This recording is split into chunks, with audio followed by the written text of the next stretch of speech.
Hello everybody, today's video is going to focus on high kill, high KD gameplays using the ICR best class setup, which is grip 1, grip 2, FMJ with a reflex sight as well as flak jacket, dexterity, and dead silence. So this first gameplay is a 70-5 kill confirmed gameplay on Nuketown, and the second gameplay will feature an 81 kill streak using the brand new Reaper Specialist in a hardpoint match. So if you enjoy the video in any way, please remember to hit that like button, and if you're brand new and you'd like to stay up to date with future content or looking to improve at Call of Duty, please make sure you hit that red subscribe button, turning into gray with notifications on by ringing that bell. Let's get into the gameplay. Sometimes what people don't realize about kill confirmed is you can purposely stretch out the match if you don't pick up tags. I think a lot of times really good players, if they're trying to get really high kills, they just purposely avoid those tags. And I don't really go for high kill gameplay, so I'm not that type to avoid tags completely unless I'm really close to a nuclear streak, just so I can get a medal, say I got one. At the end of the day, I don't really care about medals. You guys coming around and take them out. When it comes to the ICR, it's actually a pretty decent weapon. One of the biggest drawbacks is a little bit slower time to kill, but because it's so accurate, you can make sure that you hit all those shots. And on top of that, especially if you're playing Nuketown, FMJ is a great attachment because it allows you to hit people when they're up in the windows or off of the trucks. You don't have to be quite as accurate, and you'll still be able to wallbang them. What you're seeing right here is me playing slow to get my streaks, and then I can start sprinting around the map.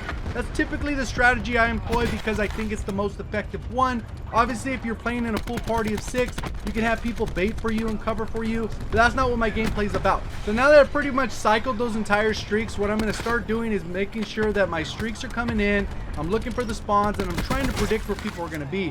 Go ahead and take that guy out. I'm expecting someone to come around this right side. Then I get absolutely lasered by a thermal titan. You can see it almost looks like the guy has aimbot. He literally just snaps right on me, and that is the benefit of running the thermal titan. It feels like it has no recoil. So that guy destroyed me, but it's all good. I'm gonna go ahead and run around, clear through the spawn, anchor these, so I know that these are gonna be my spawn. So as I push out, the enemy should be on this left hand side by this jeep.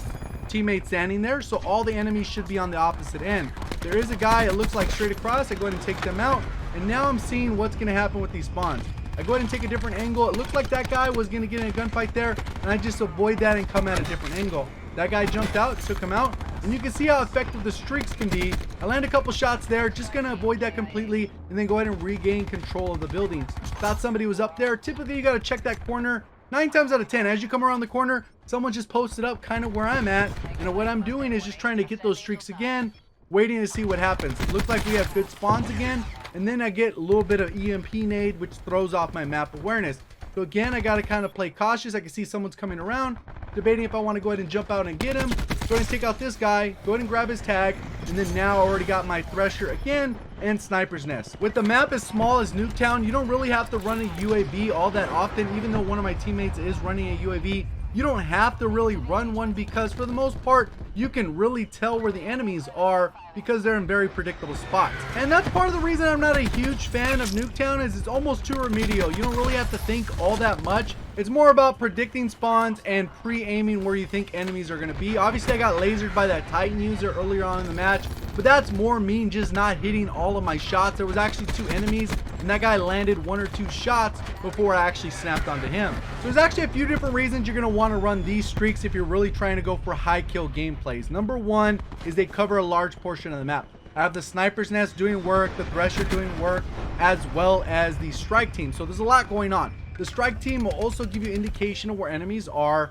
On top of that, none of these streaks can be hacked. If they do get hacked, they just get destroyed. So they're not going to just be reversed and turned on you the same way that it would happen is if you're running an attack chopper. Another thing that tends to help is people will try to shoot down these streaks. In an attempt to do that, they leave themselves very vulnerable. They're just looking up, shooting into the sky.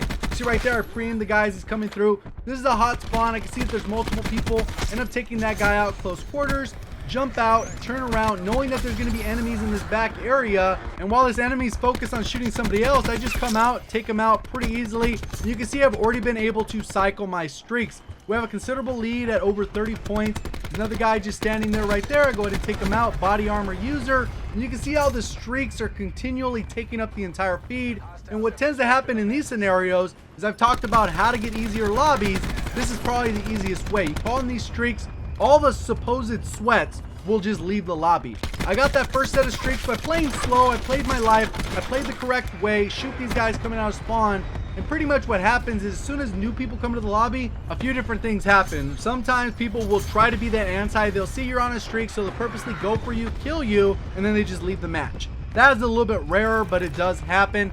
The other thing is that people will join the match. They'll see that all these streaks are called in, and they'll just say, no way I'm staying in this. I didn't contribute to those streaks, so I'm just going to leave the match. And those people that are typically used to getting streaked on, they just tend to stay. What you're going to see right here, I got absolutely lasered. I'm not sure exactly how I got killed so quick. Probably would have been a kill trade if it was possible in that scenario, but it looked like the guy was just able to laser those shots, pre-aiming as I came around the corner. So we're still doing pretty good. I'm predicting the spawns are going to still stay in that area.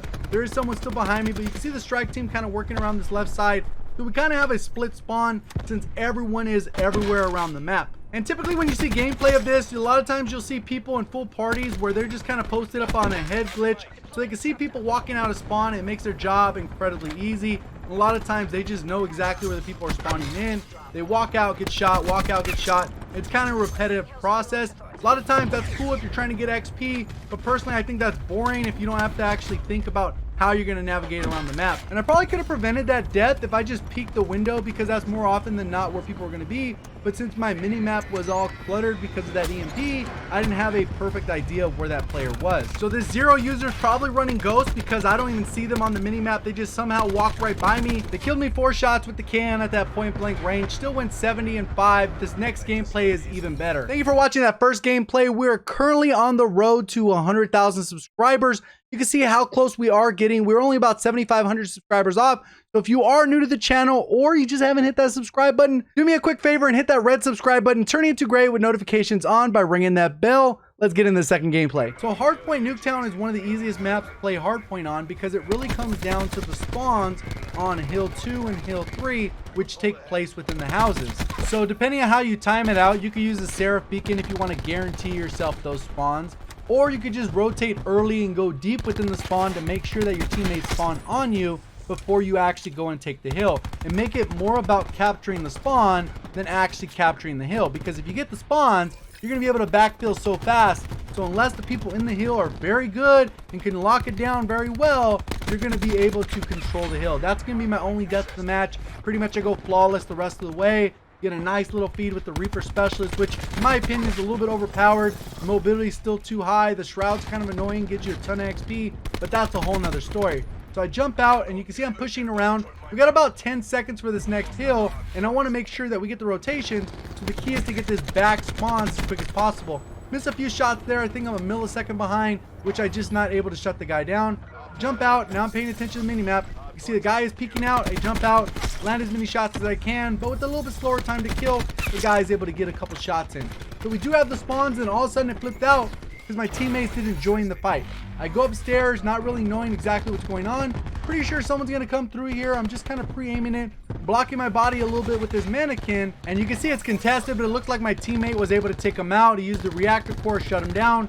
Last guy back in the spawn gets cleared out, and even though we don't have pretty good map awareness because of this shroud, we still have a good idea that the enemy should all be coming from the front of us or the front of the house. The guy jumps in, take him out. I know I'm getting a little bit low on ammo, so I'm already thinking in the back of my head, I need to pick up a gun because I'm not using Crash and I'm not running Scavenger. You can put yourself in some pretty bad situations, but right here, just kind of pre-aiming, guy comes through, I take him out. Luckily, he has the Peacekeeper, which is kind of like an ICR, especially if you use it the right way. It's a little bit more mobile ICR. I think it's kind of like a hybrid KN ICR, but that's a totally different story. So I'm coming through.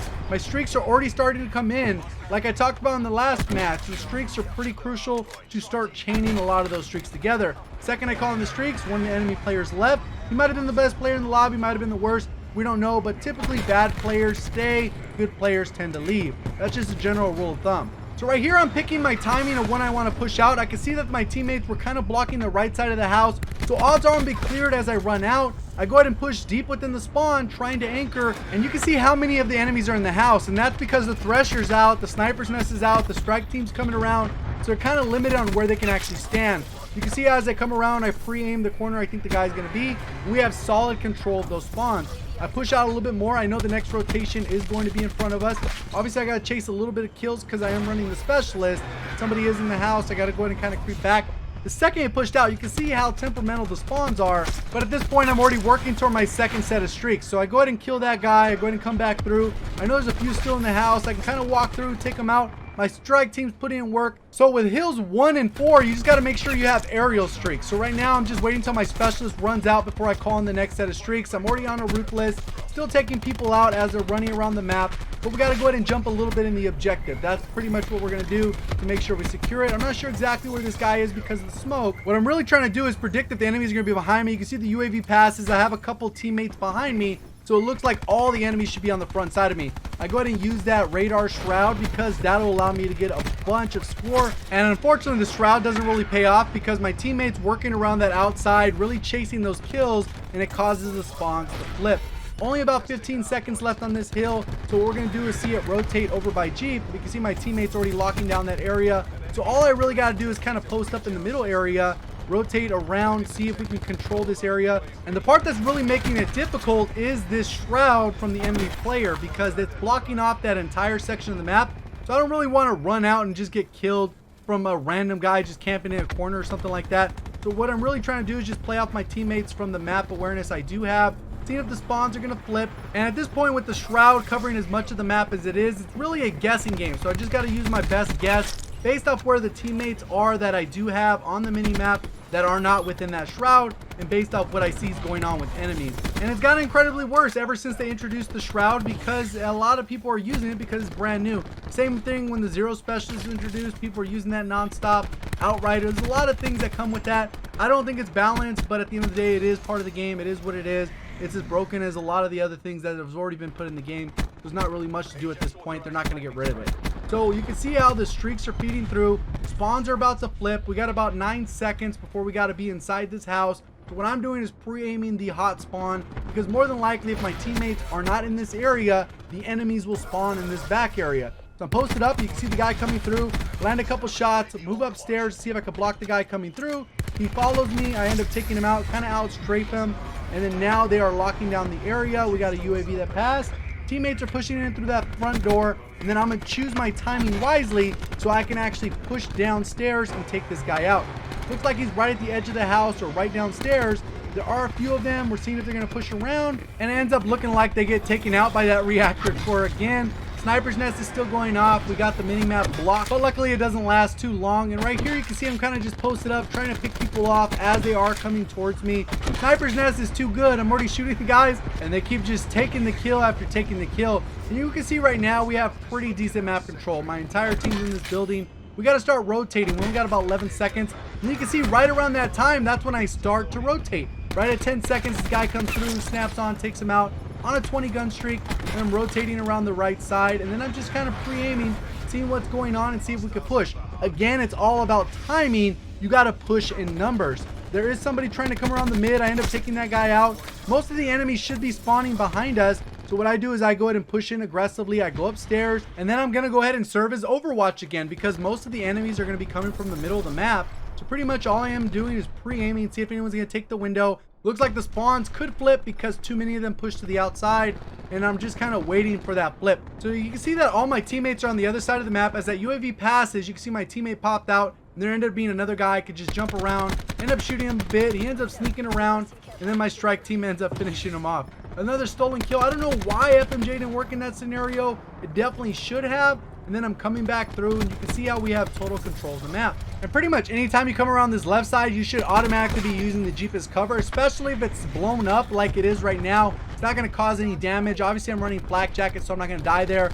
I was thinking that the spawns were potentially flipping. That's why I tend to pre-aim where that garage area is, because more often than not, they're going to spawn out on that right side and they kind of just walk around that house.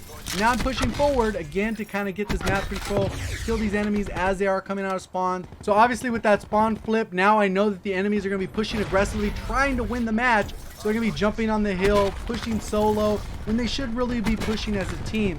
I'm just kind of serving as Overwatch again because with the ICR, it's not one of those very aggressive weapons. You can put yourself in a very bad spot because it has a little bit slower time to kill. It doesn't have the fastest aim down sight. Even with quick draw, it's not amazing. It doesn't have stock. So you got to make up for a lot of those different things. Like right here, I just snap on and destroy those guys. So hopefully you guys enjoyed the 84-in-1 gameplay. If you did, please remember to hit the like button. If you're brand new, subscribe with notifications on. Appreciate the support. Thank you for watching. As always, have a great day.